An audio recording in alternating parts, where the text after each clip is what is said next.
Mi nombre es Pablo César Peña y en esta oportunidad voy a ofrecer una breve exposición acerca de los aspectos relevantes de la obra de César Moro para docentes. En esta oportunidad me voy a enfocar en el ritmo y la configuración del sujeto lírico en su poesía. César Moro solo pudo publicar 3 de sus libros en vida. El Castillo de Grisú, escrito entre 1939 y 1941, publicado en 1943 en México. Carta de Amor, escrito en 1942, publicado en 1944 también en México, y Trafalgar Square, escrito en 1953, publicado en 1954 en Lima. Otros conjuntos de su producción poética aparecieron después de su fallecimiento. Su único libro en castellano, La Tortuga Ecuestre, apareció en 1957, aunque sus textos fueron compuestos entre 1938 y 1939.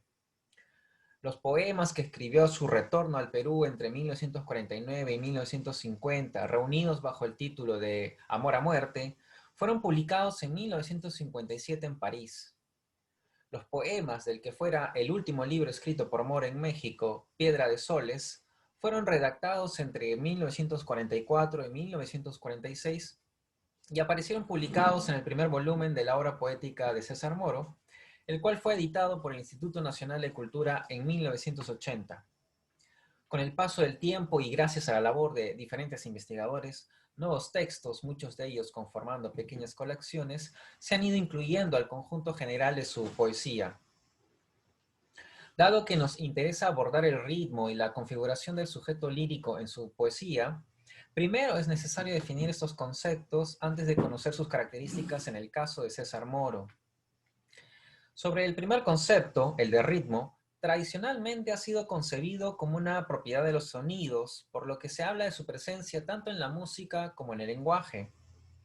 Ha sido vinculado con una regularidad temporal, es decir, como la duración en el tiempo de un patrón de sonidos o movimientos determinados.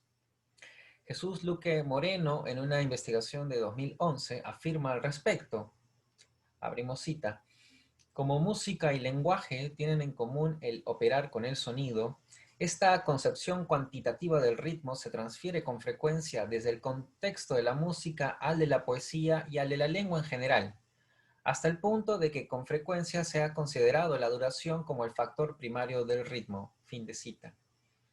En el caso de un poema, la distribución y duración de los sonidos son instancias significativas. El texto poético, de acuerdo a las palabras que lo componen, al orden y a la distribución que presentan, sugiere un ritmo particular cada vez que es enunciado. Este ritmo contribuye, cuando ha sido calculado o dispuesto con precisión, a que ciertos segmentos del texto poético, cierto pasaje, cierto verso, adquieran un mayor protagonismo ante el lector en el proceso de elaboración del significado global del poema.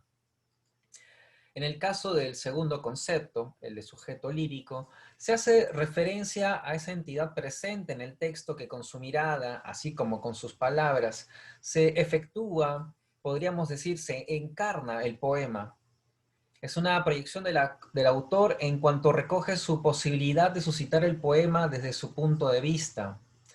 Según Juan Villegas Morales, en un trabajo de 1981, la función del sujeto poético, a quien también se le conoce como hablante lírico, se acondiciona de acuerdo con el tipo de autor y lector existentes en el momento en el que se produce la obra.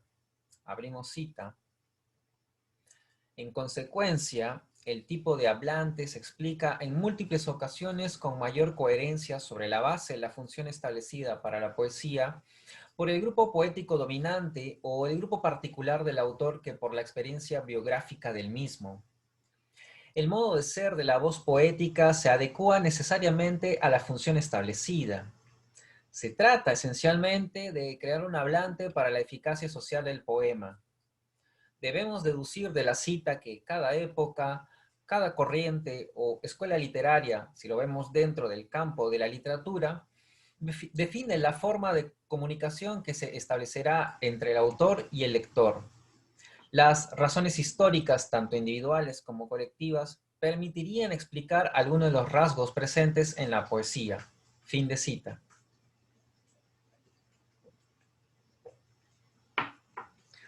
Esto significa que esa entidad que protagoniza los poemas y que es una proyección del autor real creado para actuar en la dimensión textual, responde a las necesidades expresivas de cada época. En ese sentido, el ritmo y el sujeto lírico son elementos que, cuando son identificados y analizados en cualquier poema, permiten apreciar sus rasgos más sobresalientes en dos planos distintos: el de los sonidos, en su relación con los sentidos sugeridos por el poema, y el de la instancia organizadora del poema durante su enunciación.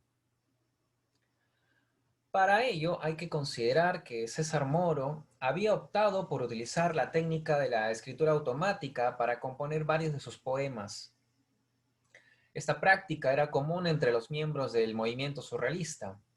Al respecto, el investigador peruano Ricardo Silva Santisteban, en la edición de la obra poética completa de César Moro de 1980, ha indicado que, abrimos cita, la escritura automática es un forzar la inspiración liberándola de lo conceptual y de la razón para expresarse por imágenes. Es la copia taquigráfica del mecanismo del pensamiento, es decir, del caos psíquico expresado en imágenes ligadas por el vuelo imaginativo del poeta. Fin de cita. Esto quiere decir que el ritmo de sus poemas debía reproducir de cierta manera la intensidad y la duración de las palabras previstas en su mente.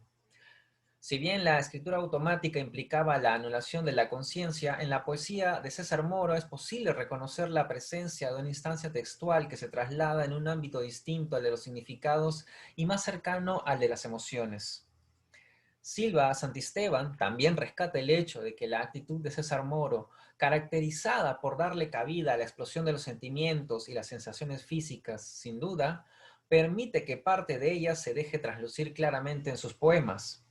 Es así como anota, abrimos cita, debe entenderse que Moro escribía como lo hacían los místicos, salvadas todas las distancias, lleno de pasión por la vida, con rebeldía contra un medio inhóspito que lo ahogaba, contra una sociedad injusta y conservadora cuya escala de valores debía ser arrasada para inscribir en ella la utópica libertad, que solo lograba en el espacio de sus poemas a través de la posesión del amor.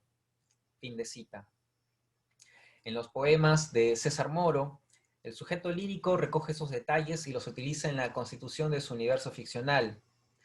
Verónica Sondek, en un artículo de 2003, ha señalado que en la poesía de César Moro es posible reconocer una, abrimos cita, una entrega pasional que arde con y por los trozos de ese imaginario lírico que no logra apagar la sed que enciende el fuego del deseo.